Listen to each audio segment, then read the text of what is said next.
Welcome to Sri Lakshmi sarees and boutique. ఇవాళ మనం చూపించబోయే ఐటమ్ వచ్చేసండి ఈ వీడియోలో సెమీ రామాయంగంలో లెహరియా స్టైల్లో వచ్చిందండి. మనకి శారీ అంతా కూడా ఇట్లా లెహరియా స్టైల్లో వచ్చిందండి. మనకి సిల్వర్ వీవింగ్ లాగా జెరీ వీవింగ్ అండి, యాంటిక్ జెరీ వీవింగ్. ఇది మధ్యలో వచ్చేసి చిన్న బుటీ వచ్చి దాని మధ్యలో చిన్న మీనాకారి వర్క్ వచ్చిందండి. ఇది సెమీ రామాయంగం అండి వచ్చేసి ఐటము.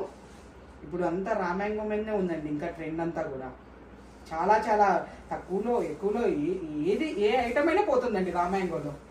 అంటే తక్కువ చేసినా తీసుకుంటున్నారు, ఎక్కువ కాస్ట్లో చేసినా తీసుకుంటున్నారండి. అంటే ఆ కాస్ట్ కావాలనుకున్న వాళ్ళు ఆ కాస్ట్, ఈ కాస్ట్ కావాలనుకున్న వాళ్ళు ఈ కాస్ట్ అండి. చాలా చాలా బాగా రన్నింగ్ ఉందండి, మూమెంట్ మాత్రం చాలా బాగుంది. ఇదిగోనండి శారీ అంతా ఇలా వస్తుంది. మనకి బార్డర్ వచ్చేసి పైన చిన్న 2 ఇంచెస్ బార్డర్ అండి, చిన్నది 2 ఇంచెస్ బార్డర్ ఉంది. మనకి కింద వచ్చేసి ఇట్లా గ్యాప్ ఇచ్చి ఇదిగోనండి బార్డర్ ఇలా వస్తుందండి. కుందన్ స్టైల్ లాగా చిన్న మనకి డిజైన్ వస్తుందండి, చిన్న గ్యాప్ వస్తుంది. చాలా చాలా బాగుందండి. బార్డర్ అయితే డిఫరెంట్గా ఉందండి. పళ్ళు వచ్చేసి ఇట్లా ఉంటుందండి మనకి బనారసి పళ్ళు. బ్లౌజ్ వచ్చేసి ఇది పట్టు బ్లౌజ్ లాగా ఇచ్చారండి, జకాట్ బ్లౌజ్ ఇచ్చారు. శారీ ప్లెయిన్ వచ్చి చిన్న లైన్సే కాబట్టి ఈ బ్లౌజ్కి వెళ్ళిపోవచ్చండి, చాలా బాగుంది. ఇది వచ్చేసి మనకి రామాయంగంలో అండి, సెమీ రామాయంగంలో.